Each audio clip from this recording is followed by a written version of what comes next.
She cheated and I'm finding out and it hurts. Good day, everyone. I, 34-year-old male, discovered my wife, 33-year-old female, in our bed with another man. For the benefit of my sanity, I'll refer to my wife as Ellie and my best buddy as Omar.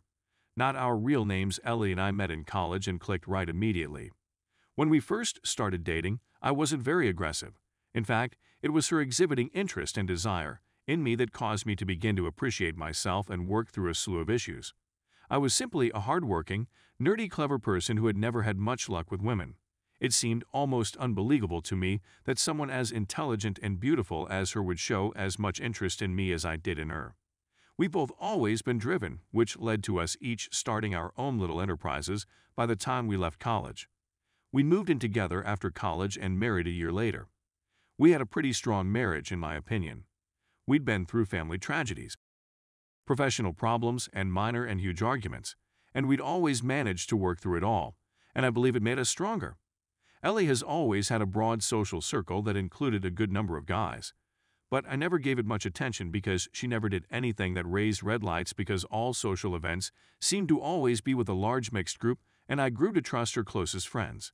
As our 10-year anniversary approached, I decided to bring up the subject of starting a family.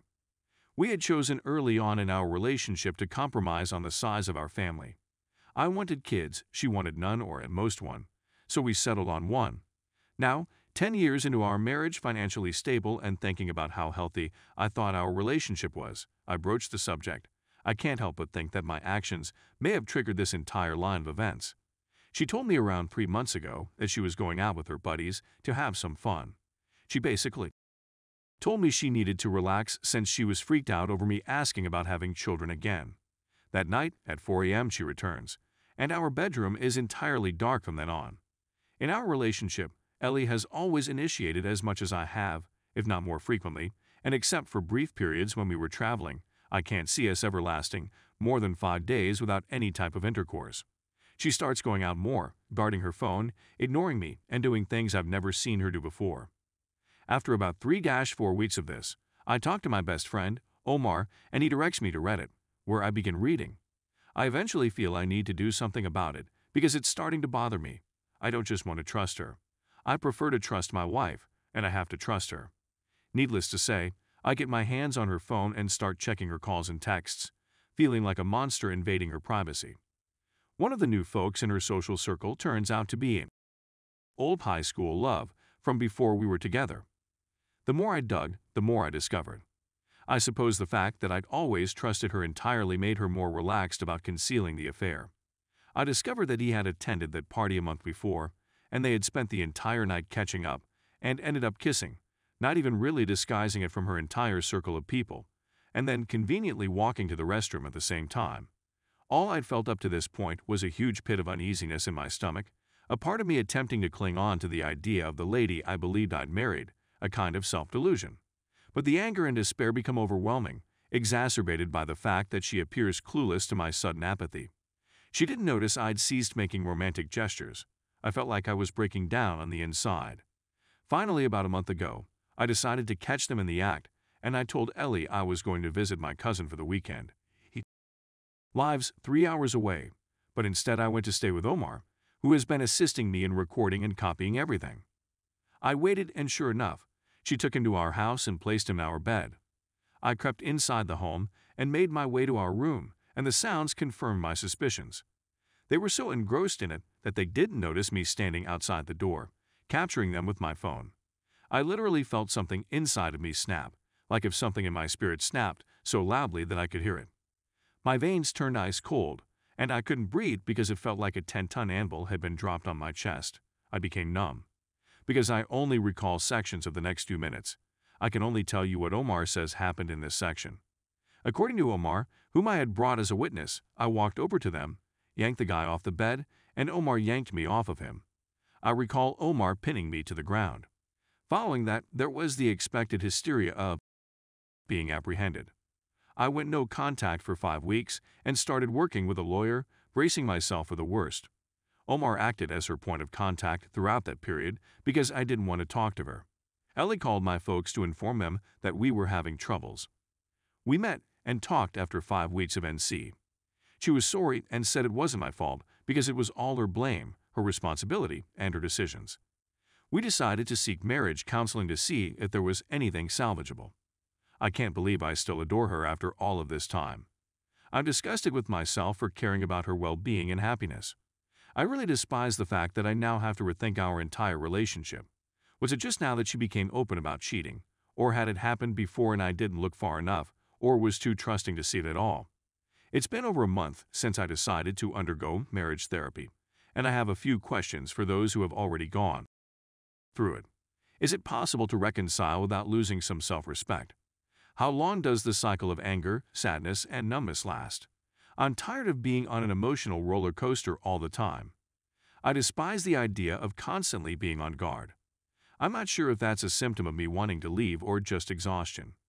To be honest, I'll take any suggestions. I adore her. I've been madly in love with her since we met in college, and I want to make it work. Is it really feasible, and if so, will it ever resemble what it used to be in any way? Update. After reading everyone's responses and letters, I took the weekend to process everything and stiffen my resolve. I realized that if I stayed with her, I would never be able to live with myself. Staying and working on it would require me to give up a big chunk of my self-esteem. I also recognize that I don't want to be in a relationship that requires me to be constantly on the lookout for symptoms of treachery. So I decided to hit the proverbial red button and destroy everything. Here's how it all played out. Monday, I awoke to an unexpected surprise.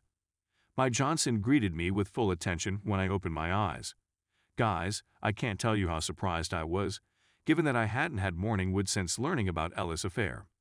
My body seemed to be saying, hell yeah, we're going to get this done today and be done, ready for something fresh. I literally laughed so hard when I saw it that Omar and his wife came to check on me, thinking I was having a nervous breakdown. I woke up, dressed, and called Ella's father to tell him we needed to chat. I met him approximately an hour before our main event. I was shocked at how calm I was the entire trip there. Deep down, I could still feel an ocean of feelings, but on the surface, I didn't feel anything. We sat together at a small mom-and-pop breakfast joint near his house. Ella's father is a good man, cheerful and witty, but most importantly, he is calm. I complimented him for how he and his wife had treated me over the years and apologized for having to have this conversation with him. He listened carefully, but when I told him why I was divorcing his daughter, he bowed his head. I could tell he was angry, not at me, but at Ellie. He said he understood, and I requested him not to tell Ellie because I was going to tell her in 1 hour. He nodded, we shook hands, and he warned me to be careful. I despised having to break his perception of her. I questioned whether I should have asked him to care for her, but I suppressed that instinct because, first and foremost, he is her father, and of course he will care for her. But it is also no longer my responsibility to care for her. She is a big girl. I next proceeded to our MC session, which was on our schedule. I had spent all day Sunday preparing what I would say to her and how I would say it. For the following few hours, I wanted to essentially emotion-proof my actions and words. I sat in the parking lot for 10 minutes, just praying. I hadn't felt like I wanted or could do anything since it all started. Ellie was wearing one of the gowns I liked her in when we sat down for MC, and for a few seconds I forgot everything, but then the visceral disdain and contempt I felt forced the desire entirely out. I let the counselor get things started, as I had done in prior sessions, and after approximately 10 minutes of her and Ellie conversing, I cut her off. Here's how it went. Myself, excuse me, but I have a few things to say to Ellie that I wanted to be able to say here, with a neutral third party. If I am interrupted at any moment, I will simply leave and that will be the end of it. Ellie, I realized I don't need to know if this was your first time cheating. It makes no difference. I don't need to know how long it lasted. It makes no difference. I don't care how many times you cheated. It makes no difference. I'm not interested in finding out. Why? Even if there was an excellent explanation, a flawless one, it would be irrelevant. It doesn't matter what you did. What matters is that you did it. I now understand that the only facts that matter are those that are true. You would never have children with me. Ellie opens her mouth to intervene, but I start walking to the door, so she instantly backs off. You were going to drag me along for as long as it took. You had to cheat on me sooner or later. At this point, the tears begin to flow for her. You do not respect or love me. The counselor appears to be about to interject, and I reply by taking another step towards the door, which ends that. My lawyer is filing for divorce as we sit here, and your father knows the complete truth of what has been going on as of about an hour ago. Please do not contact me. Lawyers will be the only people with whom we shall communicate from now on. These are the last words we'll ever say. Bye-bye." I took the final few steps to the door and exited. As soon as I shut the door, I heard a howl that would haunt people's dreams.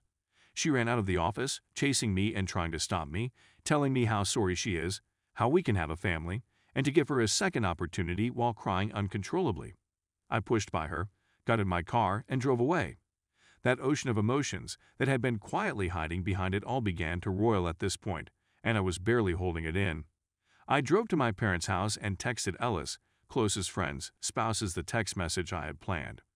My father was at the shop when I arrived home, but my mother could tell I wasn't feeling well. She has always been able to read me like a book. I told her I needed to tell her and her father something important, so we sat and waited. I'd like to thank Responsible Mode 114 for contacting me at this stage. We talked, and he really calmed me down. Dad arrived about 30 minutes later. I let it all out. I felt that ocean of emotions emptying it all, that pain pouring out of me as I talked more. When I finished talking to my father, he just held me for 20 minutes while I cried into his shirt. When it was all over, I was exhausted yet strangely at peace. I've arranged for Omar to acquire a Harley-Davidson that he's had his eye on for a while. He has been more than a friend to me, and I intend to do all in my power to be as good a friend to him as he has been to me. I just wanted to say thank you, everyone. I never expected to get decent and reasonable counsel from strangers on the internet. I realize it will be a long road ahead, and that I will still require IC to cope with the fallout from this disaster and regain my trust. I have to hope that if I do the job, all of this sorrow, misery, and fury would fade away gradually like Roto-Rooter for my spirit. The rest of my life begins now, and I can honestly say I'm looking forward to it.